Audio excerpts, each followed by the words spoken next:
예, 들으신 대로 서울 강남의 한 피부과에서 시술받은 환자들이 집단으로 폐혈증 증세를 보여 현재 병원에서 치료를 받고 있습니다. 경찰은 오늘 질병관리본부, 국립과학수사연구원 등과 합동 감식을 벌이고 업무상 과실 여부를 조사하고 있습니다. 관련 소식 손정혜 변호사와 살펴보겠습니다. 어서 오세요. 어서 오세요. 안녕하세요. 네. 피부과에서 이런 시술을 받았는데 폐혈증 증상을 보였다. 좀 드물게 느껴지긴 하는데 일단 경찰이 어떤 점에 무게를 두고 조사를 하고 있습니까? 일단은 20명이나 되는 환자들이 집단적으로 폐혈증을 앓고 있기 때문에 일단 추정하는 이유 중에 가장 강력한 것은 프로포폴, 예. 주사제의 어떤 그 변질 여부들 중심으로 지금 조사가 이루어지고 있는데요. 네. 그리고 이제 둘째로는 이 주사기라든가 이런 그 과정에서 오염된 부분들이 있는지도 확인할 것이라고 보이는데 예. 결국은 역학조사 결과가 나와봐야 그 정확한 원인을 확인할 수 있을 겁니다. 네, 근데 폐혈증이라는 게 사실 다행히 지금 생명에 지장이 없는 상태라고 했는데 좀 심하면 좀 목숨도 위험한 그런 질병 아닌가요? 그렇습니다. 우리가 이대 목동병원 신생아 사망 사건에서도 봤듯이 그 주사제가 오염돼서 신생아들이 사망의 결과가 이르지 않았습니까? 예. 면역력이 특히 약한 노인들이나 아이들한테는 치명적인 그 결과를 가져올 수 있는 것이고요. 이 몸속에 어떤 그 바이러스라든가 각종의 바이러스들이 침투돼서 염증이 나는 질환이라고 알고 계실 텐데요. 예. 일단은 감기 몸살 증세랑 조금 비슷해서 오인 착각을 할 수 있는데 아주 고열이 나거나 아니면 아예 저체온증이 나오거나 호흡이 빨라지고 맥박이 빨라지고요. 전신의 어떤 기력들이 좀 쇠약해지는 증상들을 보이기도 합니다. 네. 일단은 명확한 치료제가 없어서 면역력이 약한 사람한테는 치명적일 수 있으니까 유사한 증상이 있으면 바로 즉시 병원에 가셔야 되는 질환입니다. 예. 병원 관계자를 불러서 경찰이 업무상 과실이 있었는지 등을 조사할 예정인데 만약에 의료인의 과실이라면 어떤 처벌을 받게 되는지요? 업무상 과실치상으로 처벌받을 수 있는 상황이고요. 네. 그러니까 관리 부주의로 인해서 프로포폴이나 주사제 관리나 주사기 자체에 대한 어떤 오염 관리를 제대로 하지 않았다고 한다면 예. 그 환자한테 상해를 입힌 부분에 대해서 범죄로 처벌받을 여지가 있고요. 예. 다만 이제 프로포폴 약제에만 문제가 있었다라고 한다면 네. 그 의료진들이 처벌받지 않을 가능성도 있어서 네. 역시 프로폴폴의 자체의 문제인지 관리의 문제인지 또는 적정량을 사용하지 않은 것인지 예. 정확한 원인이 밝혀져야 되는 상황입니다. 네, 그런데 이런 문제들이 한두 번 일어난 일이 아니라 3년 전에도 아주 비슷하게 강남의 한 성형외과에서 프로포폴을 맞은 환자가 사망하는 사건이 있었거든요. 이런 일이 계속해서 일어나는 이유가 있을까요? 일단은 그 3년 전에 강남 성형외과 사건 같은 경우에는 그 마취제가 막상 수술하기 전에 없으니까 예. 쓰레기통에 버려졌던 걸 다시 재활용하는 과정에서 이렇게 심각한 피해를 야기하는 사례거든요. 네. 결국은 어떤 경비를 절감하고 제대로 예. 관리하지 못하고 이 윤리의식이라는 관련된 가이드라인을 지키지 못해서 환자의 생명을 위험하게 하는 행동인데 예. 근본적으로는 관리 감독이 부실하다라고밖에 지적할 수 없을 것이고요. 특히 예. 병원에서 이렇게 주사기를 재활용하거나 약제를 관리를 부실하게 하는 원인 중에 하나는 적발되더라도 그 제재나 처벌이 미약하기 때문에 발생하는 문제들도 있기 때문에 조금 더 보건당국에서 관리 감독을 철저히 하고 관련 의료진들도 관리 감독을 철저히 해야 되지 않을까 생각이 듭니다. 네, 이번에는 다른 이야기로 좀 넘어가도록 하죠. 광주 집단 폭행 사건인데요.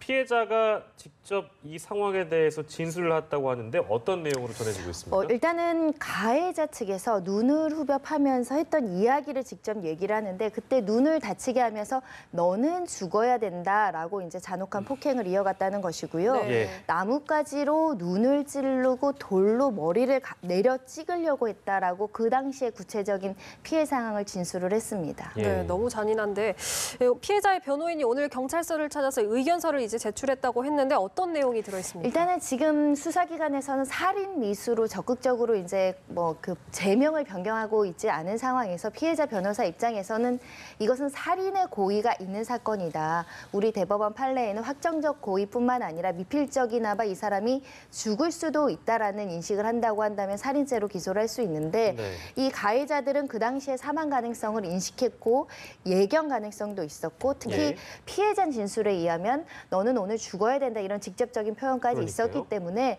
살인 미수죄로 꼭 적용을 해야 된다라고 의견서를 제출을 했습니다. 네, 그러니까요. 확정적 고의, 미필적 고의 둘 다 설명을 해주셨는데 검찰이 고민하고 있는 부분은 뭘까요? 조금 장고에 들어간 느낌이라서요? 일단은 우리가 사실은 이런 우발적인 폭력 사건에서는 살인의 고의를 인정하는 사례들이 좀 이례적일 수 있습니다. 예를 들면 어떤 살인죄라는 것은 범행의 동기가 필요한 것인데 뭐 예. 원한이라든가 네. 복수라든가 아니면 금전적인 목적이라든가 이런 것들이 개입됐을 때 살인의 고의를 인정하기 쉬운데 그 개인의 어떤 내심의 의사를 밝히는 겁니다. 예. 나는 너를 아프게끔 다치게 할 의도까지는 있지만 죽일 생각은 없었다라는 게 가해자들의 입장일 것인데 예. 거기에 나가서 당신을 죽어도 좋다라는 내심의 의사가 있었는지는 수사기관에서 입증을 해야 되는 것이거든요. 네. 이것을 미진하게 입증을 하면 검찰이 무죄를 받는 부분이 있기 때문에 예. 그 당시에 객관적인 상황, 진술, 참고인들의 진술 그리고 가장 중요한 거는 가격한 위치. 예를 들면 돌로 이것을 찍었을 때 그 사람이 죽을 수도 있을 만큼의 어떤 그 급소를 가격한다던가 그런 것들을 반복적으로 했다던가 예. 그런 부분들까지 고려를 해서 살인 미수죄로 기소하지 않을까라는 생각이 들고요. 네. 검찰 입장에서는 주의적으로는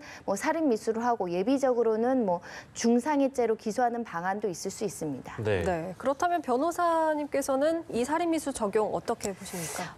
일단은 저희가 폭력 사건에 있어서 조금 더 쌍방폭행 같은 경우는 이런 살인의 고의를 잘 인정하지 않는 경우들이 있었거든요. 싸울 의도는 있었지만 죽이려고까지 했겠느냐. 근데 우리가 사람에 대한 폭력이 얼마나 잔혹하고 얼마나 이것이 인격에 대한 침해인지를 좀 사회적 경각심을 일으키기 위해서는 이런 집단 폭행에서 아주 치명적인 상해를 일으키고 예. 주변에서 말리고 공권력인 경찰들이 그 등장을 하면서도 이것을 막지 않고 계속적으로 폭력을 행사하면서 심각한 치명상을 입힌 점에 있어서는 네. 그 당시에 죽을 수도 있었다라는 예견 가능성에 대해서 평가할 수 있다. 적극적으로 수사기관에서 검토할 사건이라고 생각이 듭니다. 네, 저희가 광주 집단 폭행 사건은 이 시간에 연속적으로 좀 주시를 하도록 하겠고요. 다음 내용입니다. 이게 글쎄 뭐 이런 표현을 저는 많이 하지 않았어요. 근데 2살짜리 아이들한테 보육교사들이 찌끄레기라는 표현을 사용해서 이것이 이제 정서적으로 학대한 혐의다 이렇게 재판에 넘겨졌었는데 이 선생님들과 관련해서 이제 무죄가 확정이 됐는데 대법원이 확정을 했습니다. 이렇게 판결한 이유는 어디에 있습니까? 일단은 검찰에서 이 사건을 대법원까지 가져갔습니다. 1심, 2심, 3심에서는 아동학대의 정서적 학대로 보기에 불충분하다라고 해서 무죄를 선고한 사건인데요. 네. 그 보육교사들이 했던 행동들은 뭐 아이들을 상대로 빨리 먹어라, 뭐 찌끄레기들아, 너는 찌끄레기다, 뭐 이런 네. 식으로 이제 표현을 했다는 겁니다. 찌끄레기라는 거는 찌꺼기의 방언 정도라고 해석이 되는데요. 네. 법원에서도 그 점은 인정을 했습니다. 이런 찌끄레기라는 표현은 사람에 대한 모멸감을 주는 모욕적인 표현인 건 맞다. 네. 모욕적인 표현이라는 것은 모욕죄도 성립할 수 있을 뿐더러 상대방한테 상처를 주는 행동이라는 점은 법원이 인정을 한 것인데 네. 무죄를 나온 경위를 살펴보면 만 2세의 아동들 같은 경우는 이런 표현을 제대로 인식할 수 없는, 그러니까 우리가 들으면 기분이 나쁘지만 만 2세 아이들은 여러 가지 언어 발달이나 정서적 발달 경과를 봤을 때 예. 이런 표현을 쓰더라도 아이들이 상처를 입거나 모욕적인 감정을 갖기에는 좀 부족한 거 아니냐. 그렇기 예. 때문에 아동의 정서를 학대했다라는 검찰의 주장이 좀 부족하다, 증거가 부족하다고 대법원이 봤는데요. 일각에서는 아동의 어떤 인격권을 너무 저평가한 것은 아니냐, 그런 예. 비판적인 시각이 있습니다. 왜냐하면 만 2세라고 하더라도 감정이 있고 인지 능력이 있고 선생님이 얘기하는 어떤 욕설과 모욕적인 표현의 표정, 그 어조 이런 거를 통해서 아이가 사랑받지 못하고 뭔가 미움을 받고 있다라는 정서적인 부분은 공감을 할 수 있거든요. 예. 그런 네. 측면에서는 아동의 어떤 보호라는 측면에서는 법원에서 너무 엄격하게 정서적 학대를 받다라는 비판은 있을 수 있고요. 네. 일단은 법원에서는 이 제출된 증거만으로는 아이들의 정서가 어떻게 정신 건강이 훼손됐다라고 볼 증거가 부족하다라고 봤고 예. 검찰에서는 이 정도의 표현만으로도 아이의 어떤 정서적 학대의 위험성이 있다. 예. 그렇기 때문에 정서적 학대라고 봤는데 조금 더 적극적으로 아동을 보호하는 판례들이 앞으로 좀 축적이 되기를 희망하고 있습니다. 네, 알겠습니다. 다양한 사건, 사고 오늘 알아봤는데요. 손정혜 변호사와 함께했습니다. 고맙습니다. 고맙습니다.